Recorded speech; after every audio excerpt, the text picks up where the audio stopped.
I'll hang today or I'll go home to my family.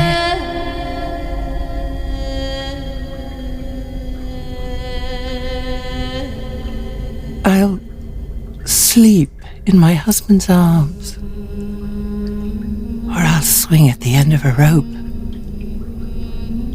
My choice.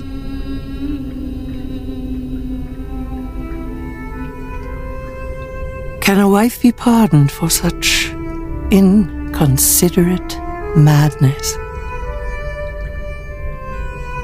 That's what he called it, my fine and loving husband.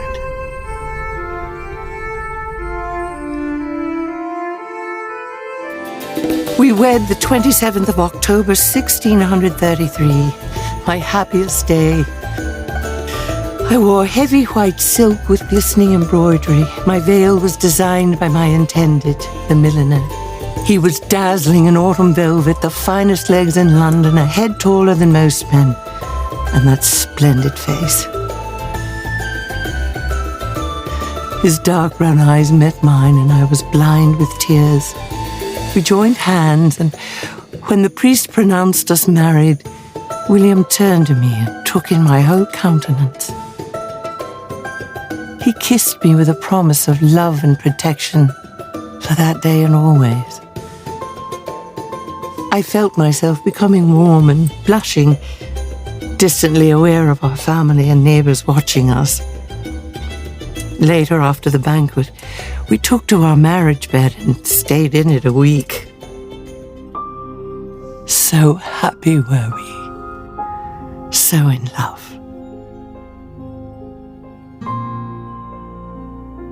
Our gladness died before we saw 2 Octobers become November. Our first anniversary feast was a funeral. Quiet in my belly, quiet in birth, quiet at my breast, his head warm and sweet as he drank so gently and slipped away without a sound. I woke to find him cold in my arms, and he baptized just 2 days. He was called William after his father, little angel. Went straight to God, says the church. The church.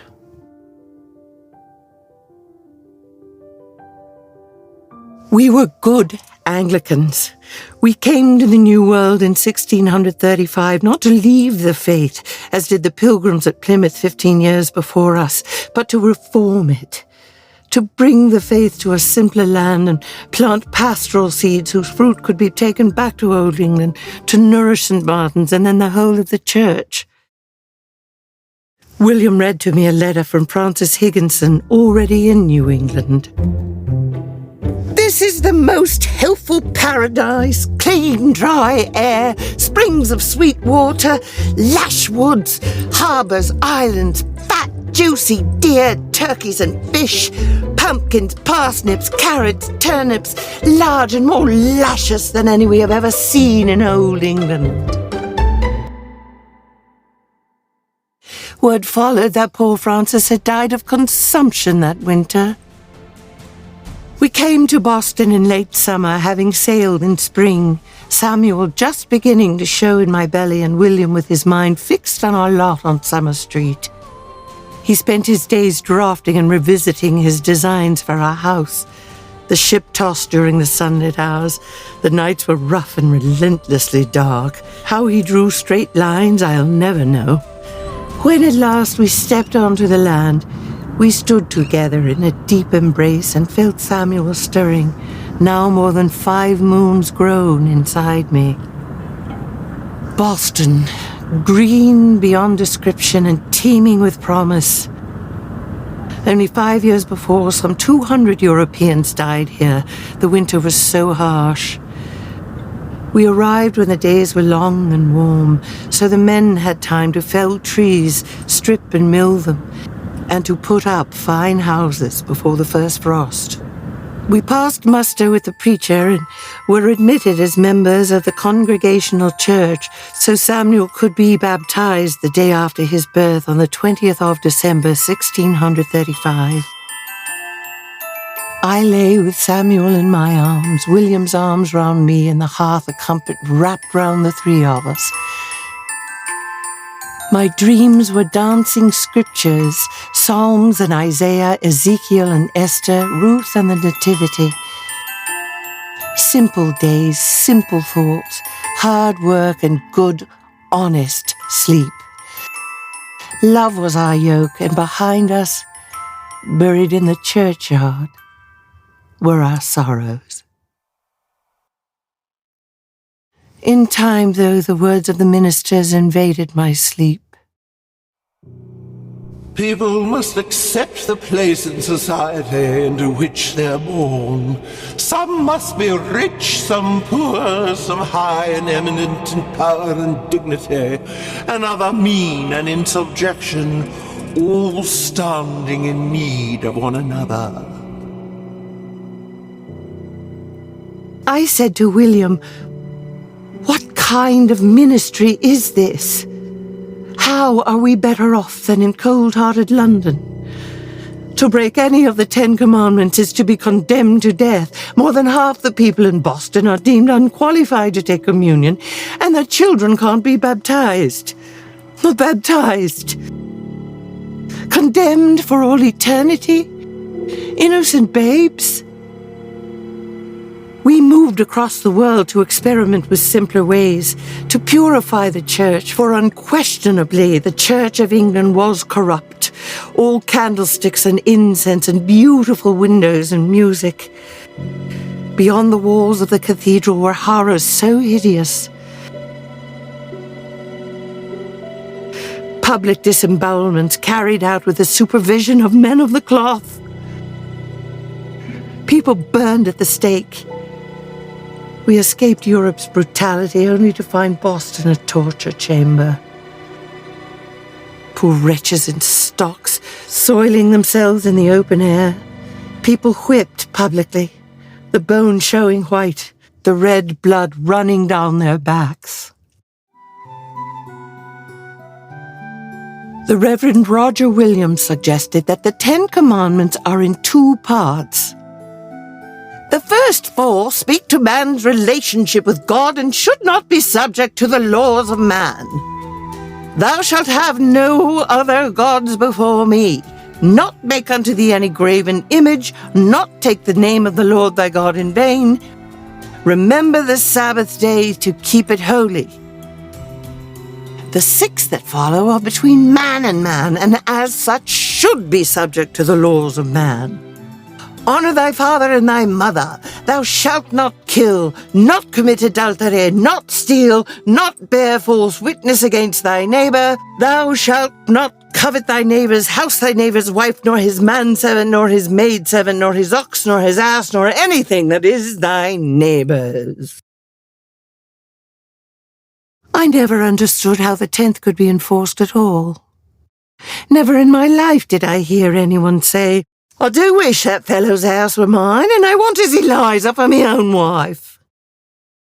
Who would say such things, and absent of them being said, how could one be accused? And even if one were to say, "I wish I did have a servant like Mr. Wiggins," or "that mule would be right useful on me farm," should one be punished for wanting? Just for the wanting? Is this not the very basis of our commerce? For his fanatical ideas, Roger Williams was banished by the governor from Boston. He went to Salem, where the people loved him, and went to his house for worship and counsel. So the governor tried to banish him back to old England. He with a wife and 2 babes. Warning had reached him, though, and Reverend Williams was 3 days gone when the magistrate knocked on his door. Home was our sanctuary. We studied scriptures before the great fire every evening, our baby fat and healthy and our servants like family. We ate together, prayed together, and together we discussed our concerns about the cruel society beyond our door. How to suffer the sight of a neighbor in stocks for laughing on the Sabbath. For laughing.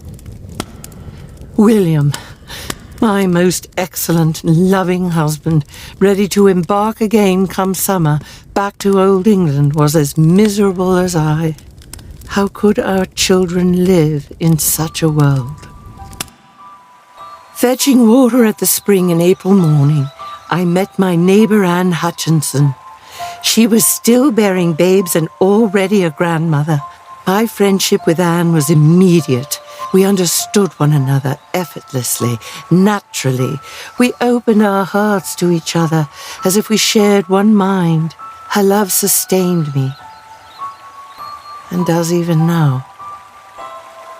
Her father had translated the Bible from its original languages, Hebrew and Aramaic and Greek. He taught her that women are born equal to men.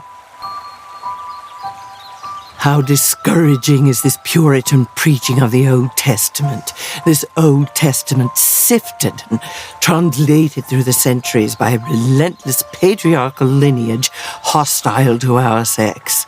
In Genesis 1st chapter, verse 27, the original text says, "And God created the human being to resemble God's own visage." God created them male and female. Even King James agreed. The rib story comes later. Why do we need two versions of the creation? These great Christian leaders ignore the New Testament. Where are the Gospels, parables, and the Acts of the Apostles? What's more, they allow no reading of the Bible by congregants. We're to listen to them as sheep listen to the barking of dogs. No. A serene spirit coming from the awareness of grace within acquaints one with the truth. Kindness is the way of grace, and women and men are all part of God's universal community. Here were words that made sense. I knew as well as I knew my name that I hadn't crossed the sea to listen to fire and brimstone in the church. But to hear Anne's warm, clear voice that sparkled like the spring water bubbling forth. I ran home and found William splitting logs in the yard. "We must not return to London, William. Such things have I heard today." He laughed and gathered me up in his arms and carried me into the house. So relieved was he to see me happy again. I told him about my new friend, and we sat before the fire and talked and laughed and cried until Samuel slept in my arms. Our dinner was cold and the servants had gone off to bed. Every day save the Sabbath, I met Anne at the spring. She put in plain words the sermons and the lessons, and soon Dorothy Brent and Sarah Cotton and Mary Coggeshall joined us. Soon our numbers were in the dozens. Anne invited us to her house Monday evenings when the church sermon was fresh in our minds. She shared her ideas about a covenant of grace, and we asked questions and discovered the answers together. When I returned home after each meeting, I told William what I had learned. One night as we watched Samuel sleep, "Mary, is there a place for a man at your Monday night meetings?" I threw my arms round his neck and was never more glad to be married to him. Anne's house soon overflowed on Monday night, so she held a second meeting on Thursday nights. She brought light and comfort to fearful hearts. As I do understand it, laws, commands, rules, and edicts are for those who have not the light which makes plain the pathway. He who has grace in his heart cannot go astray.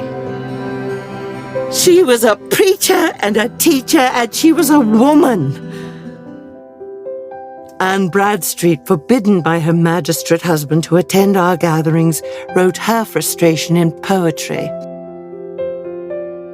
I am obnoxious to each carping tongue who say my hand and needle better fits.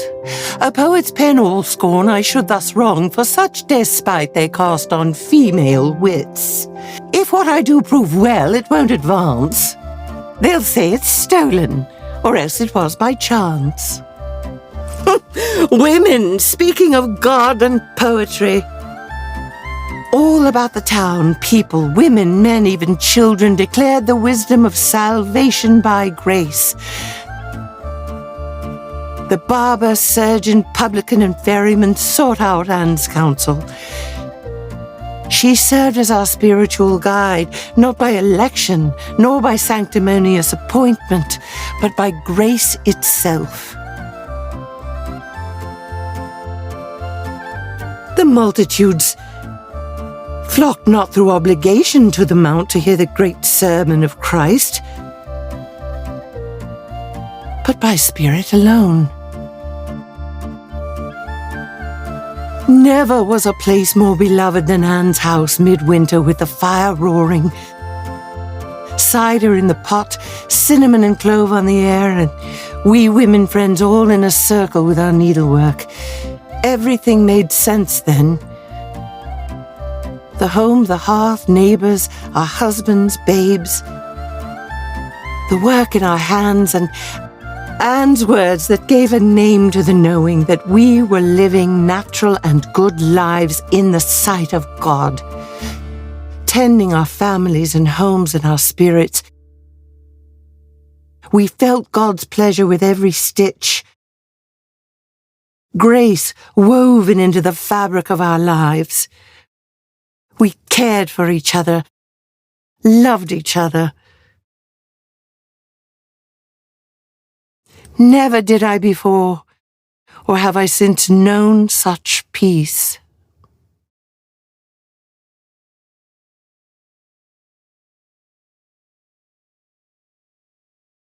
It wasn't long, though, before the governor declared that Anne bred disturbance in civil affairs. There shall be a day of fasting and humiliation to repress the diverse opinions of the colony. No form of worship other than Puritan will be tolerated.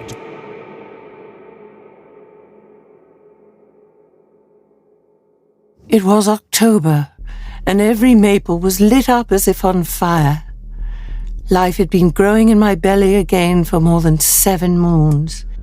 I knew this child would come in December, sharing a birth month with Samuel. I felt her spirit as she grew in my belly, as I felt the spirits of all my children. We shared our heartbeat. I felt joy grow within me, pulse by strengthening pulse. Joy was, perhaps, the greatest crime I could have committed. The babe in my belly moved, though something was different that day, and then the pain came, and though I had a garden to reap, I stepped inside and lay down on the bed. I tried to sleep, but the pain grew stronger. I retched and called to Alice, the kitchen maid, to run find Anne Hutchinson, and she came to me with Goody Hawkins, another midwife, who gave me basil, dill, and mugwort in a tea. William came home, and I had told him to hold my hand and stay by my head. Gripped his hand and screamed into his chest, and he held me, and I told him to leave and begged him to stay. And after days, it seemed days, I pushed with all my strength, bursting every vessel in my neck and eyelids. And I fell back, drenched and gasping, and I heard Anne whispering to William that it was a girl and something else. Something else. She swaddled the babe and gave her to William. I said, "Her name is Elizabeth Joy." He wept and took her out the door, and I closed my eyes and slept. When I woke, William was there with me. Anne and Goody Hawkins had gone to bury our joy in the Boston churchyard. She had no head, but a face atop her shoulders and 2 ears, and was dead when she entered this world. The governor, magistrates, and ministers could never know. They would proclaim that Joy's lot was God's punishment. We vowed never to speak of it, of her, our baby girl, our Joy.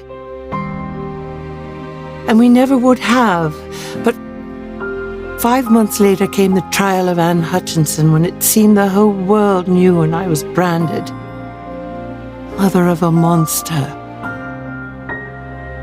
The governor sent for Goody Hawkins, and she brimmed over with lies. She gave a horrifying description.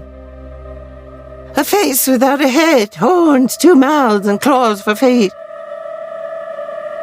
The governor wrote letters to church leaders throughout New England and around the world, telling them that I, a heretic, had given birth to the devil's child.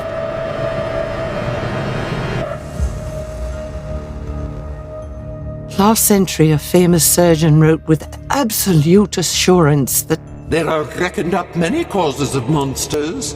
God's immense power may be manifested to those which are ignorant of it, and God may punish men's wickedness. Monsters are also occasioned by the craft and subtlety of the devil. Anne did not agree. She said there are no monsters. We all come into the air innocent and perfect. God doesn't punish us. God is infinitely merciful, and what God has created cannot be perverted except by the wanton lewdness of men's imaginings. The day of Anne's trial, both my William and her husband, also called William, were elsewhere, off doing business. The men of the church and state knew this was the case, feckless poltroons. Men looked on Anne from everywhere in the room, in the pulpit, in the gallery. Heartless, humorless men surrounded her, and she huge with a babe in her belly. Hours she stood, answering questions, matching their fierce biblical quotations with citations of love and compassion. She staggered finally, and I took to her a stool. Anne then stood hours longer. Finally, she questioned them. What rule in the Holy Writ makes it right for elders of the church to question one in my confinement, pretending they sought light, but seeking to entrap me in mine own words? I looked about me and saw not sympathy on our neighbors' faces, but curiosity. The ministers declared that Anne was a very dangerous woman to sow your corrupt opinion to the infection of many. You have stepped out of your place. You have rather been a husband than a wife, a preacher than a hearer, and a magistrate than a subject. I look at her as a dangerous instrument of the devil. Anne was by then nearly dead on her seat. I spoke rashly and unadvisedly. I do not allow the slightings of ministers, nor of the scriptures, nor anything that is set up by God. It was never in my heart to slight any man, but only that man should be kept in his own place and not set in the room of God. Liar! I do cast you out! I do deliver you up to Satan!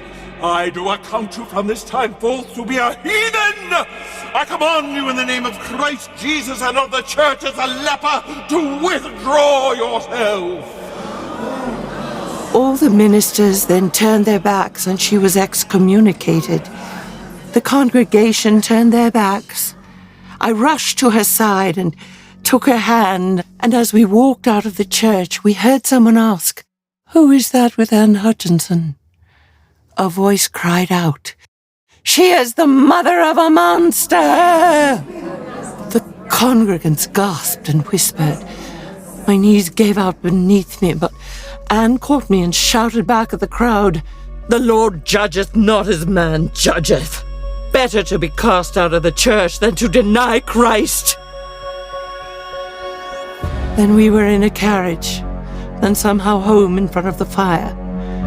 Anne had her arms round me sobbing up every sorrow of every mother ever accused. I was an abomination. I had brought forth the issue of the King of Hell. I, named for the mother of our Lord, wed at St. Martin's. I was to be shunned and outcast. Anne rocked and spoke to me, though she was weary beyond imagining. We must turn inward for strength, Mary. Look upwards for light. Our quest in this unkind world is not for ourselves alone, but for all of the religious homeless. Stay thy course, Mary. And she rocked me until I fell into a sleep. Wait in the stillness.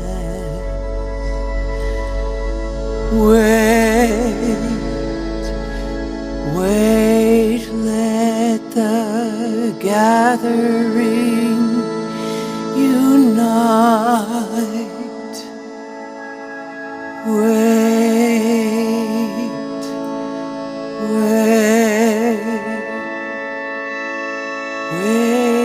in the silence. If we'd all just let Boston be, we'd all be alive today, living in a ghetto of our own, among ourselves alone. I need only promise never to return to Boston, and I avoid the gallows, and perhaps die at home among my grandbabes. I am not afraid. I've had the rope round my neck before, bound at the ankles and wrists, kerchief over my face. Governor Winthrop was both prosecutor and judge at all of our trials back in those early days. He and his magistrates scowled at us, a flock of grumpy old grackles. 75 families they banished in one fell swoop. We survived, much to their most grievous perturbation, and we owe it all to grace. We went to Providence Rhode Island, they called it, inhabited by us heretics. Though we began from nothing, living in mud and wooden huts, then clearing the land and building our homes, we were all of us free to think and say that which our hearts compelled us. The natives treated us well, extended kindness, willingly shared the secrets of their survival. They befriended us, though many a white settler despised them for savagery. Then sent out edicts that our friends be savagely slaughtered, male, female, babes, all. We needed the Narragansett families to guide us and teach us how to live on the land, as they had done forever. Unlike us, they built new homes every year, one for summer and one for winter. The winter homes were longhouses, and 20 families lived together in them. The summer homes, wigwams, were at the beach, made of walnut bark over curved green wood. Everything was round, no sharpness in the home save the instruments used for cutting and cooking. No shelves as we had, but baskets and pots made of barks and grasses. The generosity of our new friends knew no bounds. Any of us from old England who were hungry, thirsty, or sick found hospitality there. How silly are we in our corsets, with our imports and exports and powdered wigs. Narragansetts know how to live with only what they find growing out of the earth or flying above it, swimming in the water and wandering the land. We were frightened by wolves. The Narragansetts were prey not for the wolves, but for the whites, the English, Dutch, and French who measured the value of trees in lengths of boards and the value of land in pounds and shillings. For our countrymen and European brothers, Narragansetts were a nuisance, like gophers in the barley. For a time, a moment, Providence was safe for them and for us. We were a peaceful people for a time. Narragansett women spent their monthly terms in little houses just for them, with their sisters, mothers, and grandmothers attending them. There were times in the early days when I longed to run there and be sheltered from children and husband and neighbors, to be only concerned with praying and resting in quiet. But to leave husband and children in the care of servants? I had a fine house, built by my fine husband, with the help of our fine neighbors. William and I have an uncommon kind of marriage, and have since our joy was lost. My heart changed then, or my wits did. I had 5 more children and loved them, but loved them as if from the moon. Their nurses were more mother to them than I. Our Mary came easily. Then William, named for his brother in heaven with the angels and called Will to distinguish him from his father. Then Meyer, short for Meyer Shalal Hashbaz, not my idea. Some day, Meyer, thou must make thy father explain to thee his thinking, encumbering thee with such a flubbery name. It may have been a good name for Isaiah's son, but in this modern day. Next came Henry and finally Charles in 1650. Though I carried and birthed and nursed them, they were not so much mine but God's children. I couldn't look at them but think of the wretched world into which they were born. I could hardly look upon little Charles at all. When I began to have thoughts of drowning him and myself, I knew I was mad. That was all of it, and unfit for motherhood. What kind of horror was I to entertain murderous thoughts toward mine own newborn babe? This shall I take to my grave. I have heard tales of women who have disclosed such secret thoughts. Mothers who gave birth 24 times in 16 years. Mothers who threw their babies from bridges, smothered them with bedclothes. Mothers who pulled out their own hair, cut themselves with darning needles. Such women are put into places dark and infested, places where the jailers are themselves criminal. Murky, close places fit only for those deemed unworthy to live in society and walk among the decent. What right have I to be mad? William adores and respects me, and always has since the first day he saw me. I was the most fortunate of women, and yet, when I lost Anne, when in 1642, after the death of her husband, she moved to Pelham Bay, I lost my best friend, my midwife, my teacher, my sister, and my mother even. As we packed her kitchen things, she said, "I can't stay here, Mary. The place is haunted by the memories of my William, best friend I ever had, my heart. I can't sleep in that bed without him." Back when the Boston establishment persisted in visiting their home, begging him to renounce Anne's doctrine of grace, her husband told them, "That I shall not do. I am more nearly tied to my wife than the church, and I look upon her as a dear saint and a servant of God." I would that I had that devotion to my mate, but alas, when I lost my joy, I lost my joy. And William put babe after babe into my belly, and forth they came into the mean world without me in the whole of my mind to hold them, to feed them, to sing them into this world as every mother should. Anne's friendship was my rock. After she moved away, the days felt interminable. I found solace in her few letters, her precious written words. How soon, though, came August 1643. 4 babes and I in the kitchen. It was harvest time, and we were making food gifts for our neighbors. Samuel sat at the table's head, twisting rushes and wild hemp into lengths of rope. Will then coiled them into little baskets, as we learned from our Narragansett friends. Little Mary put in one of the bright pompions from our dooryard garden, an ear of corn and a tiny loaf of bread. I, with muskmallow ribbon, tied the thing together, and Baby Meyer happily banged on a table with his spoon as we sang.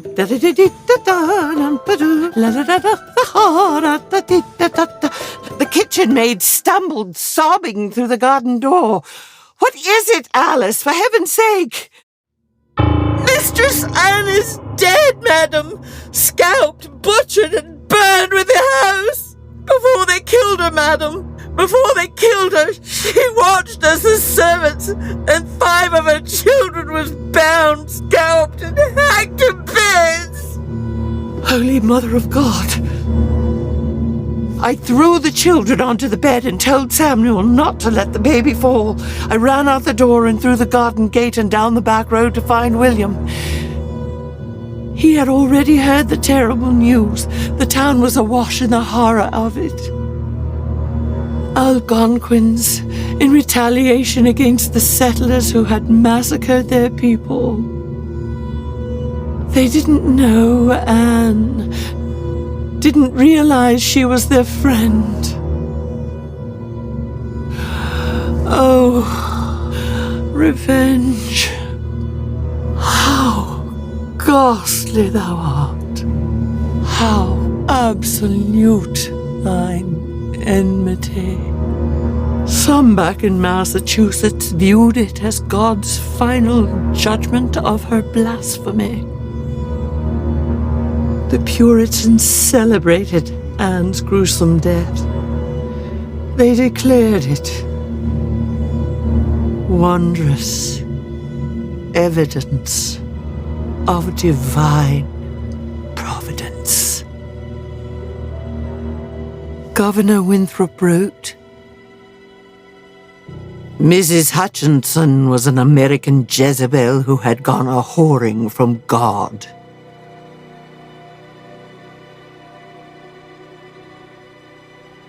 I lived through the 7 years that followed her death as a shadow moves across the yard mid-afternoon.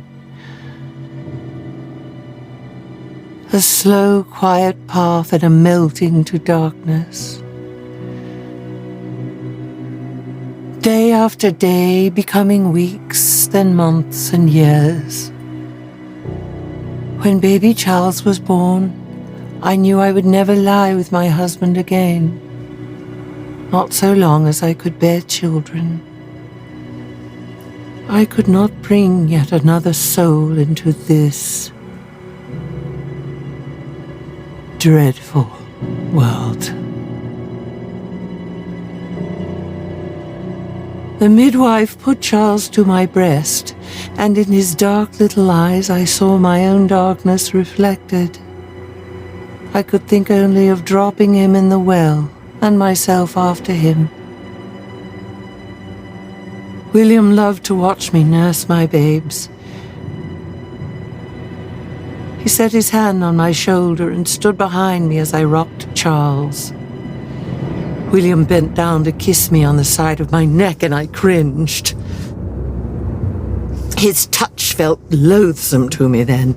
His desire repulsed me, and I wanted to sail away. A world away, back to old England, far from him and his persistent seed.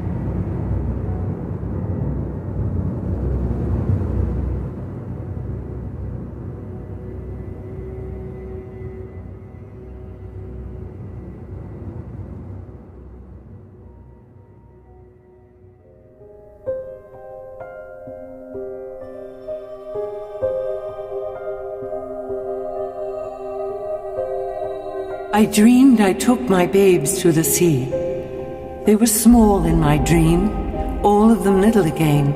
Samuel, Mary and Will, Henry and Meyer just learning to walk, and tiny Charles in my arms. We walked on the sand in my dream, into the shimmering waves. We kept walking until the water was over our heads. My feet were heavy and I walked on the bottom, and we looked up at the bright blue sky above the surface. Anne came floating up with a mournful face. She pulled Charles from my arms. I tried to resist, but she was too strong. She drifted away and my children went with her. I tried to call out, but I was underwater and I couldn't open my mouth. I wanted to follow, but my feet were so heavy and my skirts felt heavier and heavier and I couldn't move my legs. I couldn't reach the surface, I couldn't go back, and I couldn't move forward, and I couldn't bear it another second. I had to breathe, I had to breathe!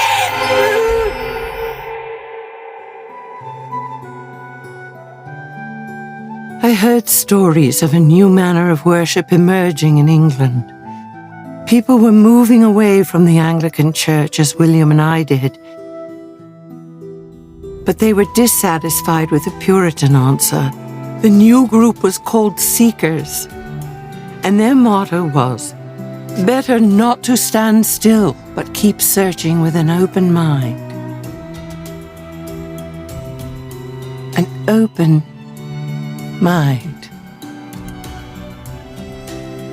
Charles was only 3 months old the day I kissed him on his head and put him to his nurse's breast.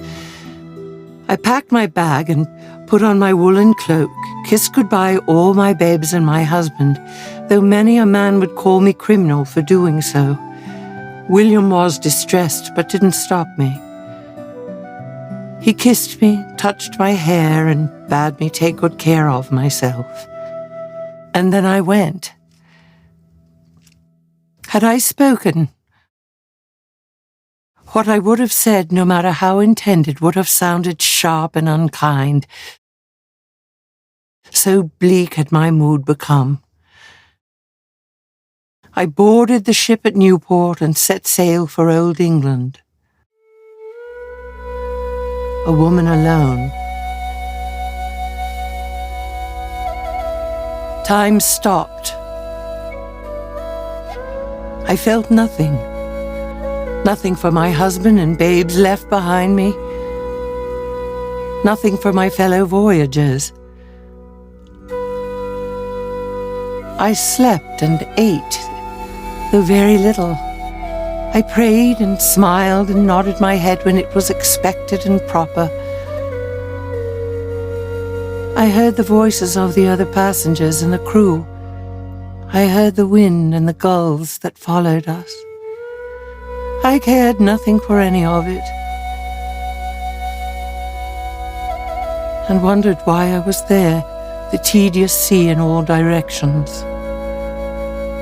I lay awake nights and listened to the creaking of the ship in rhythm with the rolling waves. I wondered why I lived.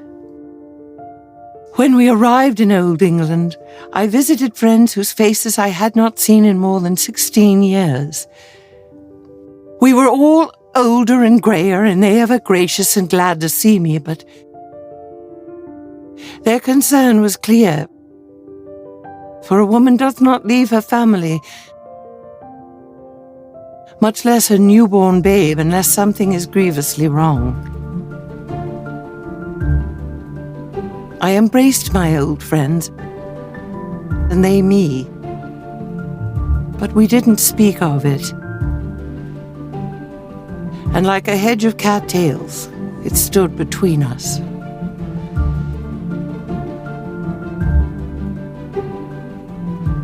The Seekers met in the fields outside London. No stained glass windows, no crucifixes or chalices, no vestments. They stood or sat quietly, listening to the sounds about them. The air, birds, the small creatures, and the rustling grass. I took up a daily habit of meeting Seeker friends out in the field behind St. Martin's. I journeyed with a friend the 100 miles to Swarthmore Hall to hear the man they called King of the Seekers. His name was George Fox. His words, like yours, Anne, were sensible and tender, and his eyes were like torches. Oh, Anne, you'd have loved him. He said that all people carry the light of Christ within them. He called his new religion the Children of Light. Free thought and respect between men and women. All may be silent or speak when the Spirit compels them, even during meetings for worship. Simple meetings between human beings and God and the earth and sky. For the next few weeks, I took to walking alone in the Swarthmore orchard. In the quiet, I felt myself breathing in rhythm with the wind. My blood moved with the pulse of the brook. I felt a deep presence, something of which I was fully a part. At once, I understood the precepts the Narragansett women had shared with me. From violent storms, our orchards cleansed. Dead leaves blow into piles that crumble into smaller bits, become earth, and from which new trees sprout. The seasons through which we all move, the newness of spring, the fullness of summer, the abundance of autumn, and the dead of winter. It's all sacred. It's all divine. Oh. She was no monster. She was divine. She is divine. There is a mysterious perfection there. Oh, Anne, help me to see, help me to know. Help me to know how to leave William, the most extraordinary husband. I hope someday he meets George Fox. Maybe then he'll understand. George took me to a school he started where the little children learned planting and tending flowers and vegetables. He showed them how the shoots were born and grew and flowered. He wanted them to recognize the same process inside themselves. And each season they could look within and feel the shifting in themselves. That was the day he said he thought I would be a fine minister. I knew right away that I had been called to do so. All the elements of my life, all my sorrows and all my doings had led me to England and to Swarthmore to meet him. Though I was a woman, he said my sex was not an abomination, as said the Puritan fathers. Neither was it beside the point. It was important and would feed the faith. I was a mother and had known life growing inside me. And I had known grief and I knew grace. In time, I met in England many other Quaker women who ministered to the sick and poor. We fell into a sisterhood as daughters of the light, no less blessed than our brethren. We had the benefit of truth to guide us.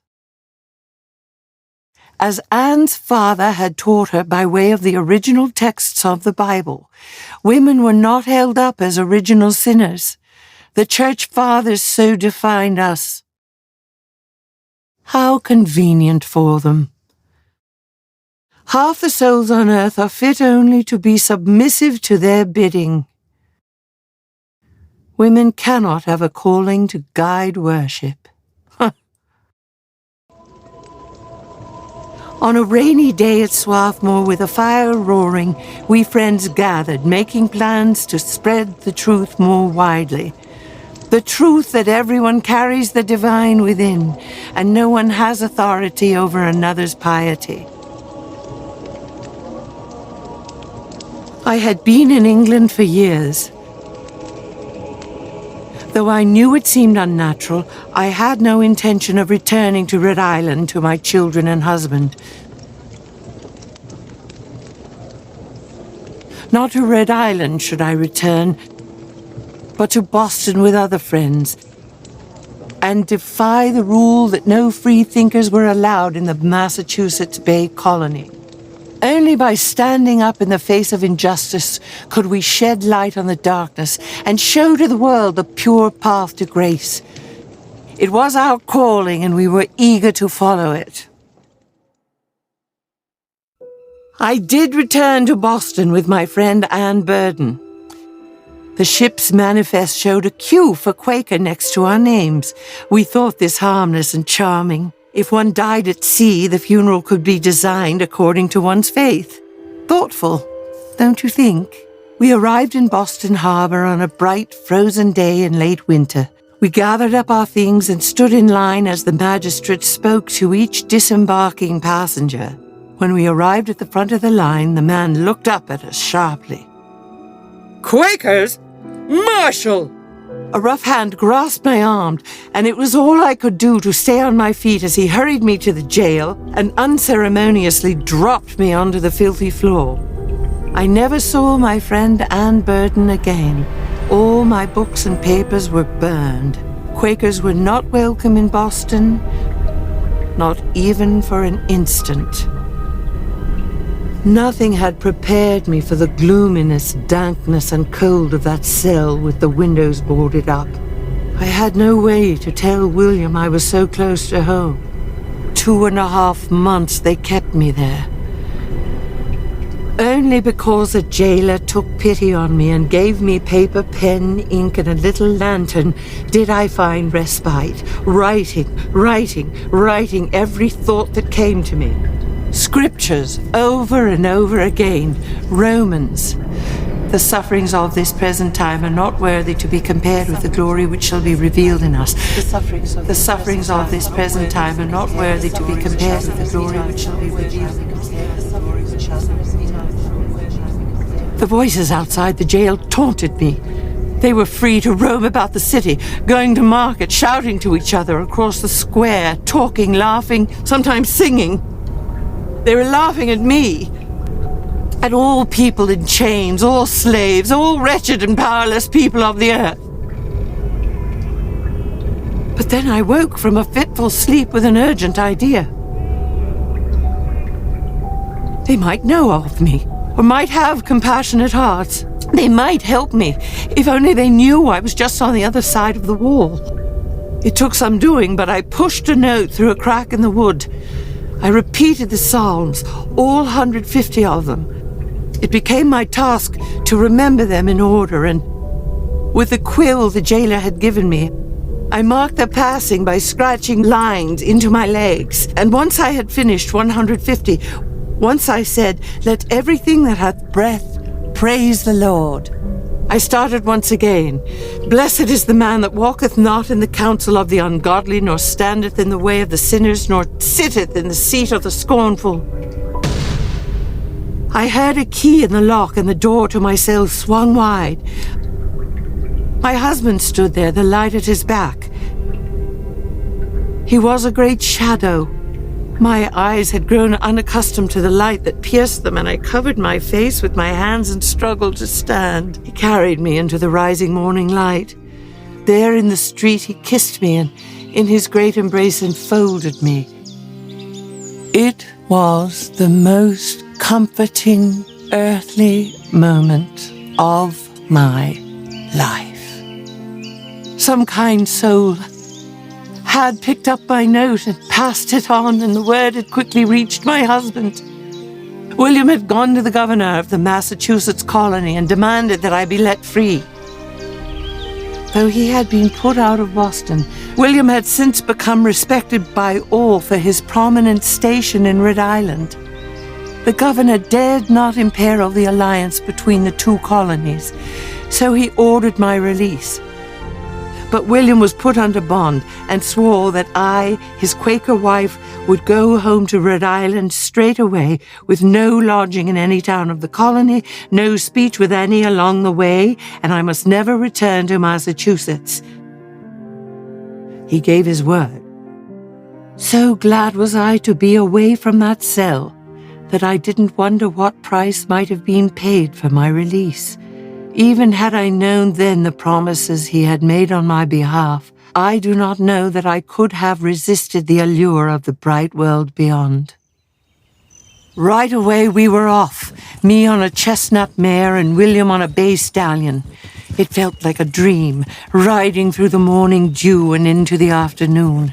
My filthy hands gripped the reins, and though I felt weaker than ever in memory, I did manage to hang on. Once we had taken leave of the Massachusetts Bay Colony and entered Rhode Island, we rested the horses. William put down a woolen blanket and we ate there in the bright meadow, and it was the most savory feast I'd ever tasted. A piece of chicken and a bit of bread.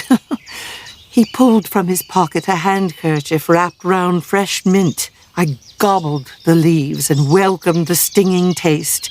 I rinsed my mouth with creek water and tore a rag from my petticoat to scrub my teeth. Then he put his arms round me. We had been years apart, and my fertile seasons were behind me. I hadn't expected to feel carnal pleasures again in my life, but here was love and ecstasy without the fear of pregnancy. It was a hard day of travel, more than 50 miles, but our horses were strong and we arrived home as the sun set, turning gold on all the rooftops of Providence. The garden had grown dense and mature. I bent down to smell the lavender that grew just outside the kitchen door. When I stood up, there was Samuel.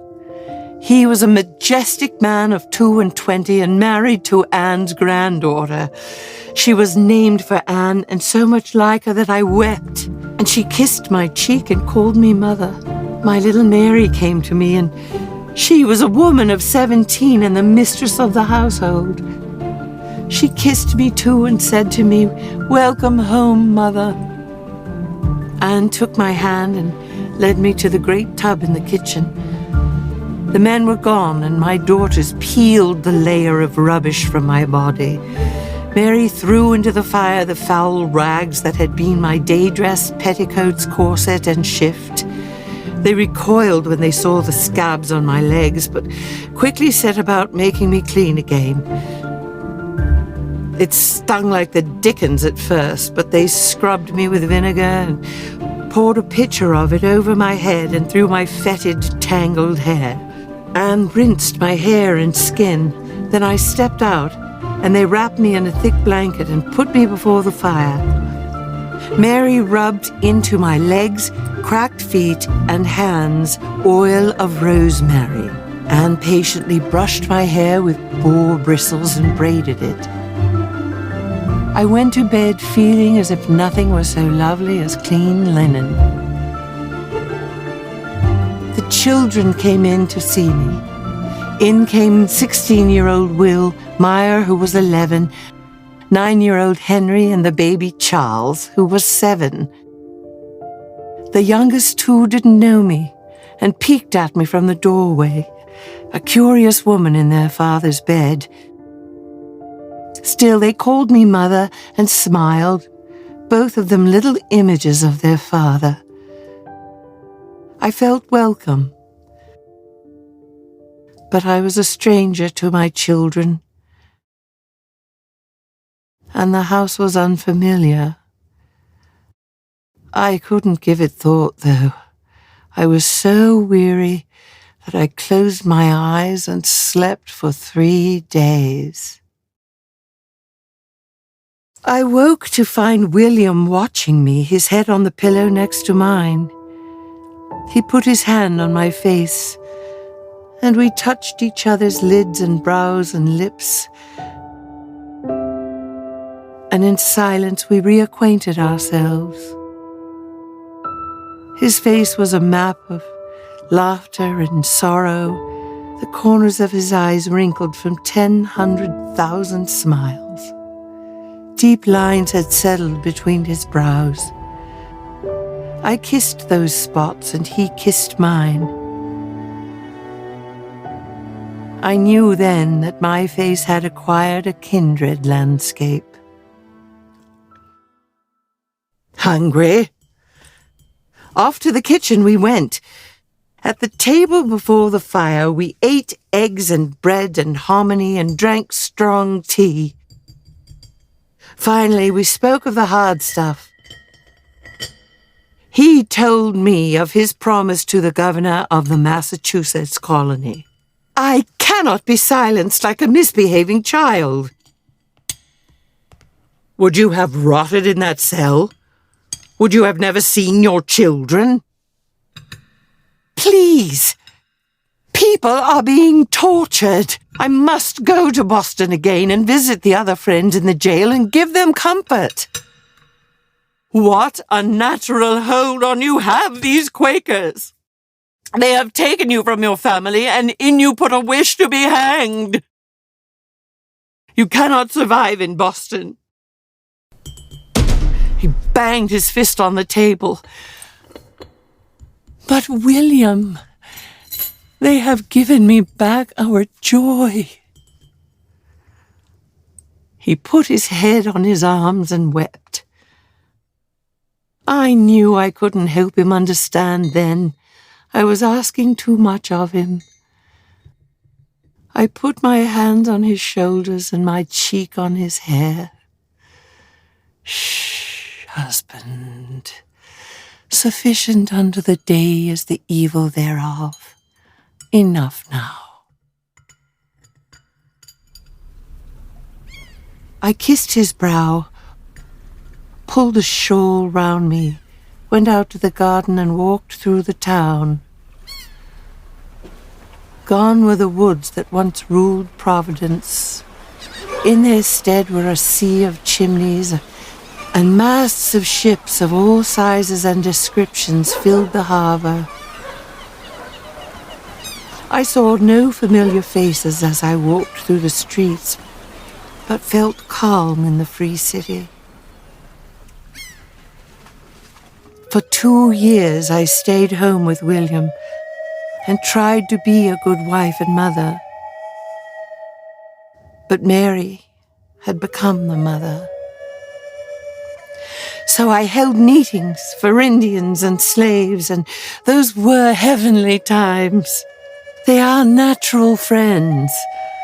How much they taught us, those who were stolen from their homes in Africa, yet carried love and grace in their hearts, and the friends who are even now displaced in this new world that is their ancient home.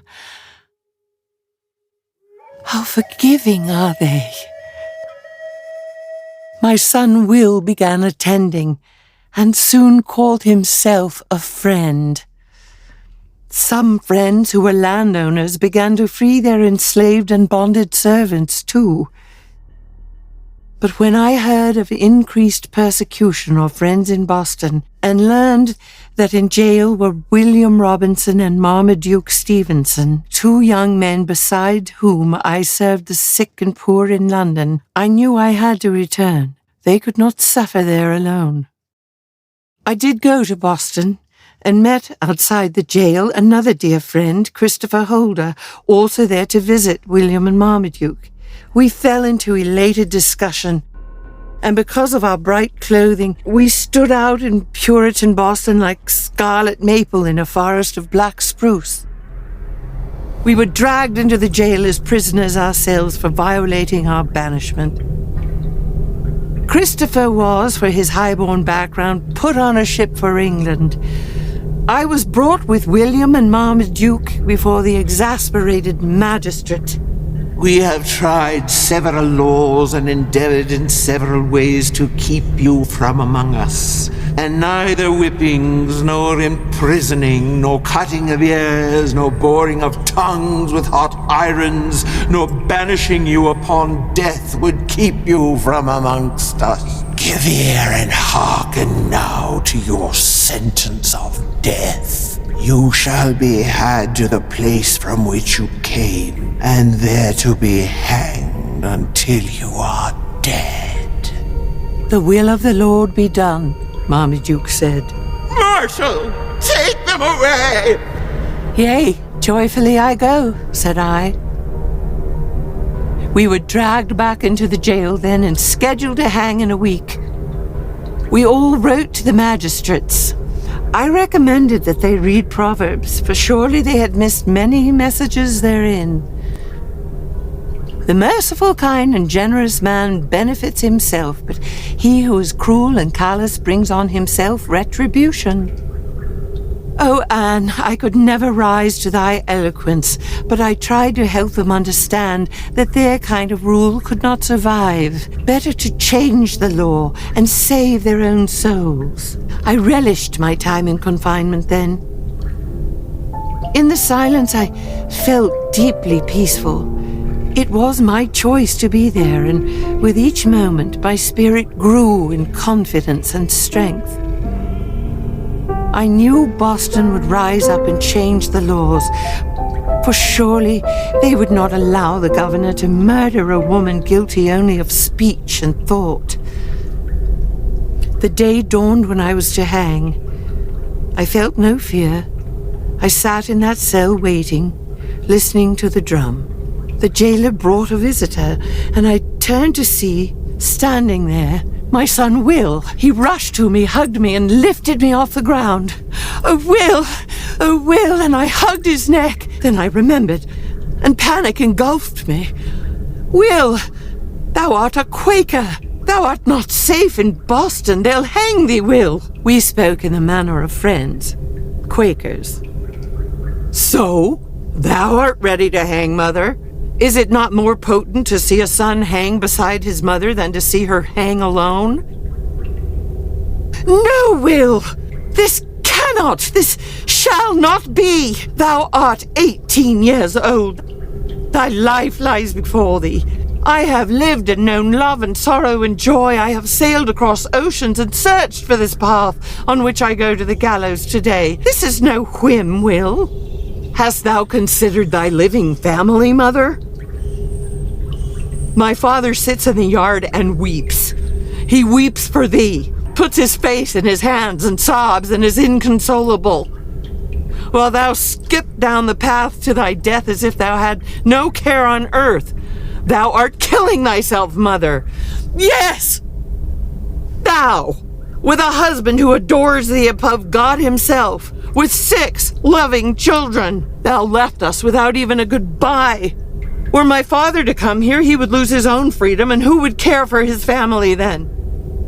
He has written to the governor 3 times, mother. 3 times he has pleaded for thee. He speaks of thy comeliness, the neighbor's love for thee, and for thy generosity of heart. Where is thy loyalty to him, mother? Where is thy generous heart where my father is concerned? The governor has granted thee a reprieve, but thou art too stubborn to accept it. How can I, Will? Shall I let 2 innocent men go to the gallows without me simply because my husband is a powerful man in Rhode Island? I stand here instead of my father. No one in Boston knows me as a Quaker. I am here on behalf of all thy children. Henry is 11 years old. Charles is only 9. How is he to face a life knowing his mother would rather hang than spend her days with him? He has hardly seen thee in his life. How is he to make sense of it, mother? Hast thou given any thought to any of us other than thyself? How selfish art thou! Forgive me, son. Forgive me. Please. Though thou might never understand what thy mother has done, know that she did it to make a better world for thee and for thy children too and their children. How can I live in comfort, enjoying my children, my garden, the love of my husband, and the breathing world, while people are being tortured? In time things will change, and thy grandchildren shall know thee. I have children in heaven, Will. They've been waiting such a long time.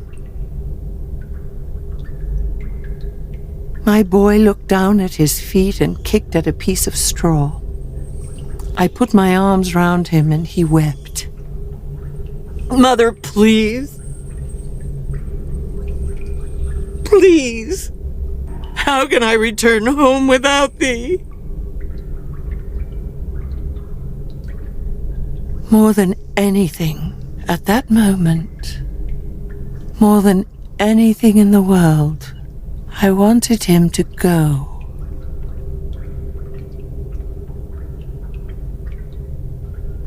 Will, I said, thou art my son and my friend. I will see thee soon.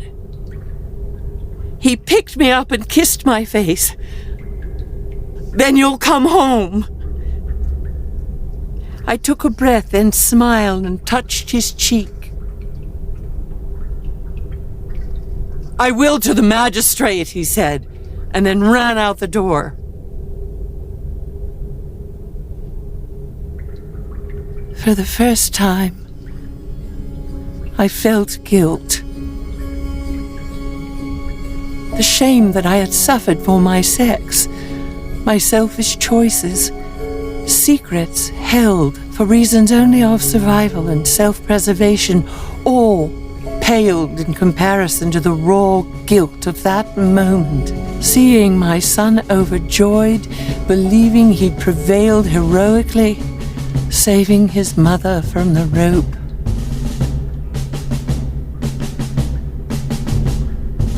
William Robinson, Marmaduke Stevenson, and I walked hand in hand to the gallows. Because they were men, they had been tortured, their ears sliced off, their tongues burnt through with hot irons. Then they had been whipped twice each week for 9 weeks. They never cried out, nor spoke ill of their persecutors.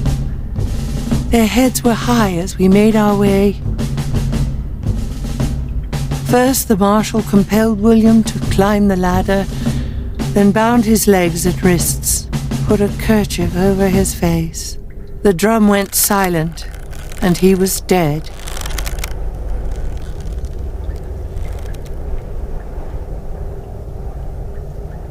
There was no sound save the breeze until the drum pounded again, and they hanged Marmaduke as they had our friend William. When the time came for me to climb the ladder, I felt pressing on me the shame of the crowd, and I knew that the sight would be terrible, and those who turned not away would demand changes in the law. They bound my ankles and wrists, and on my neck they put the noose. They put the kerchief on my face. The drum stopped, but instead of feeling the ladder pulled away, I heard shouting. I was reprieved that day, though I stood on the ladder and refused to climb down. Finally, Marshal Michelson picked me up and carried me back to the jail. There at the door stood my son Will, weary sadness in his eyes. He knew I had not turned from my mission. These past 7 months I have mostly spent at Shelter Island, walking on the shore and listening to the waves hit the sand, and watching the greedy gulls scratch and peck at each other. I returned to Boston without telling a soul. Once again I am jailed and condemned.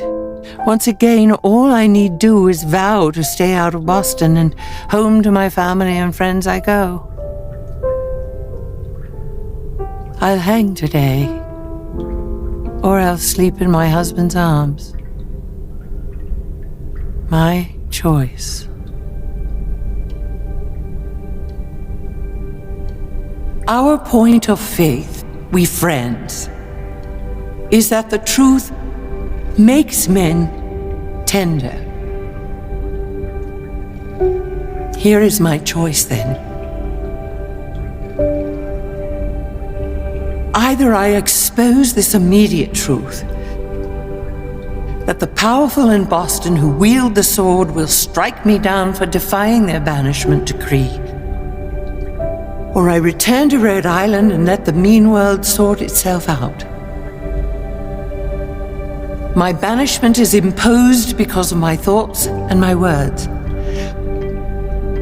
I have broken no commandment.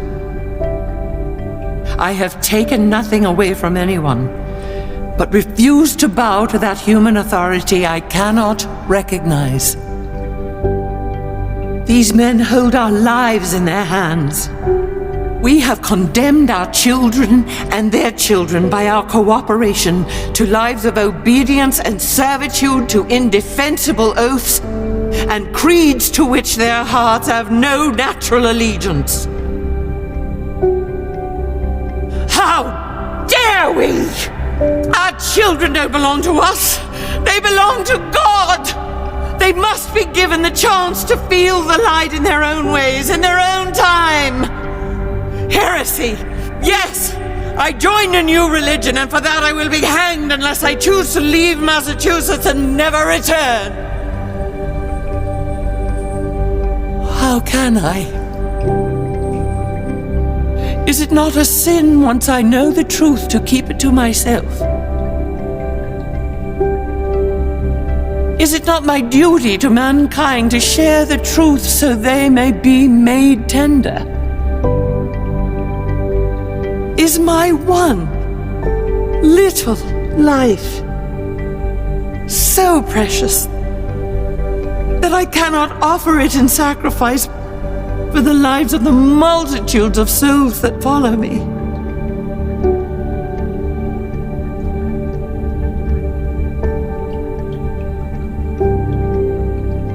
The killing of a mother at the hands of the state will make a mark.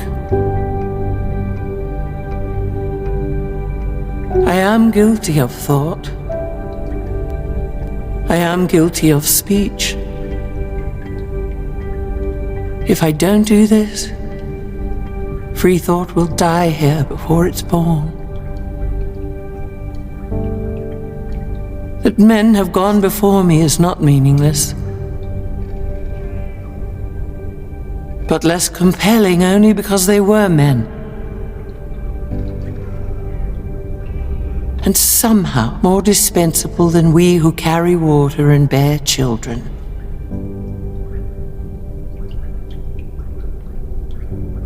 Boston will see me climb the ladder alive, and they will watch the life go out of me. My grave will be unmarked,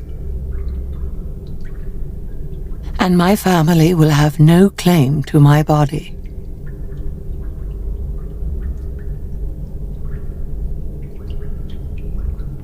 I stand before history today.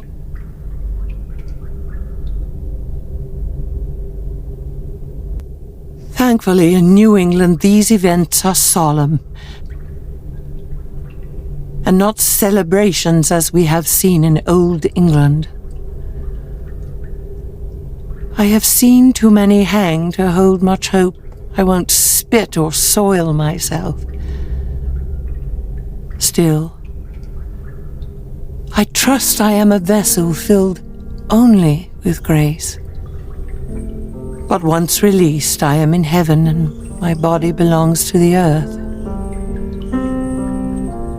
May it feed the worms.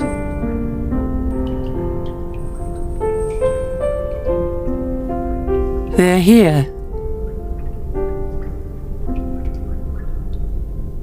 Marry again, William.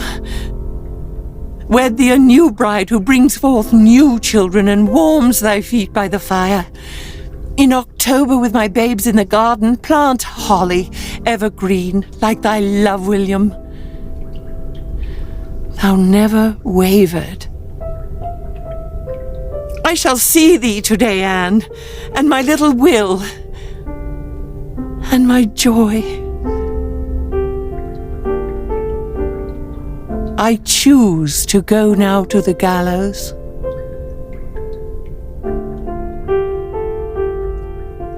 I am free.